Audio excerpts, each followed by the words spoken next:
नमस्कार, जय माता दी। आज मैं आपको सुनाने जा रही हूँ माघ महात्म्य का 3रा अध्याय। तब राजा दलीप कहने लगे कि महाराज, ये पर्वत कितना ऊंचा और कितना लंबा चौड़ा है। तब वशिष्ठ जी कहने लगे कि 36 योजना, एक योजना 4 कोस का होता है। ऊंचा ऊपर चोटी में 10 योजना चौड़ा और नीचे 16 योजना चौड़ा है, जो हरी चंदन, आम, मदार, देवदर और अर्जुन के वृक्षों से शोभित है। दुर्भिक्ष से दुखी होकर इस पर्वत को और फल फूलों से परिपूर्ण देखकर भृंग ऋषि वहीं रहने लगे और यहाँ पर कंदरऊ वनों और उपवनों में बहुत दिनों तक तप करते रहे। इस प्रकार जब भृंग ऋषि वहाँ पर अपने आश्रम पर रहे थे तो एक विद्याधर अपनी पत्नी सहित उतरा। वे अत्यंत दुखी थे। भृंग ऋषि को प्रणाम किया और ऋषि ने बड़े मीठे स्वर में उनसे कहा कि हे विद्याधर, तुम बड़े दुखी दिखाई दे रहे हो, क्या कारण है?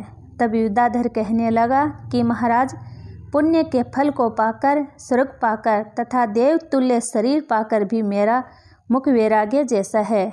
मेरे दुख और अशांति का यही एक कारण है, न जाने किस पाप का फल है। मेरे चिंता की व्याकुलता का दूसरा कारण भी सुनिए।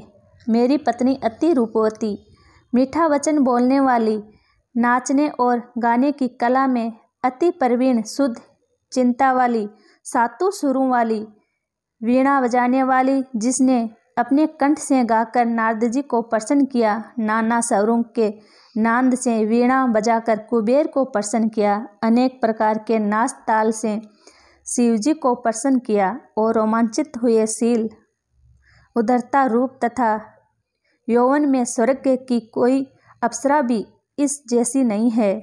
कहा ऐसी चंद्रमुखी स्त्री और कहा मैं वैराग्य मुख वाला, यही चिंता सदैव मेरे हृदय को जलाती हैं। विद्याधर के ऐसे वचन सुनकर तीनों लोक की भूत, भविष्य और वर्तमान की बात जानने वाले दिव्य दृष्टि वाले ऋषि कहने लगे कि हे विद्याधर, कर्म के विचित्र फलों को प्राप्त होकर ज्ञानी पुरुष भी मोह को प्राप्त हो जाते हैं। मक्खी के पैर जितना विष भी प्राण लेने वाला हो जाता है। छोटे छोटे पापों का फल भी अत्यंत दुखदायी हो जाता है। तुमने माघ मास की एकादशी का व्रत करके ददासी ना जाने तक शरीर में तेल लगाया, इसी पाप कर्म से वैराग्य हुए।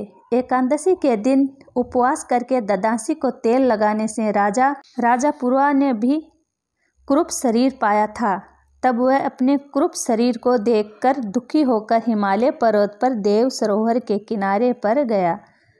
प्रतिपूरक शुद्ध स्नान कर कुशा के आसन पर बैठकर भगवान कमल नेत्र, शंख, चक्र, गदा, पदा के धारण करने वाले, पीतांबर पहने, वनमाला धारण किए हुए विष्णु का चिंतन करते राजा पुरवर ने 3 मास तक निराहार रखकर भगवान का चिंतन किया।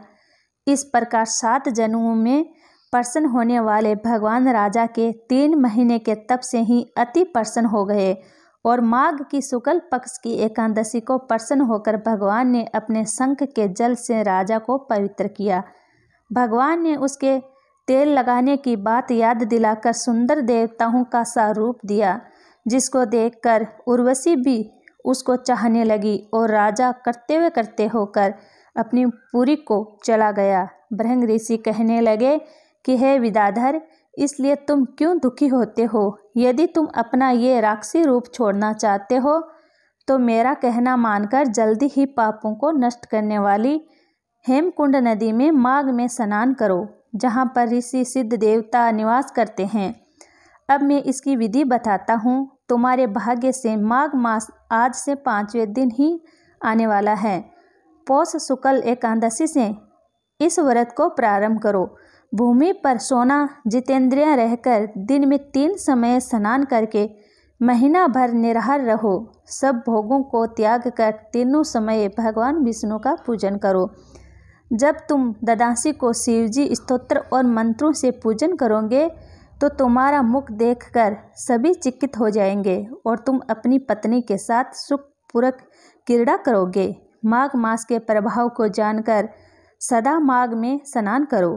पाप दरिद्रा से बचने के लिए मनुष्य को सदा यत्न से माघ मास का स्नान करना चाहिए। स्नान करने वाला इस लोक तथा परलोक में सदा सुख पाता है। वशिष्ठ जी कहते हैं कि हे दिलीप, भृंग जी के ये वचन सुनकर वह विद्याधर अपनी स्त्री सहित उसी स्थान पर पर्वत के झरने में माघ का स्नान करता रहा और उसके प्रभाव से उसका मुख देव सदृश हो गया और वह मणिगिरि पर्वत पर आनंद से रहने लगे।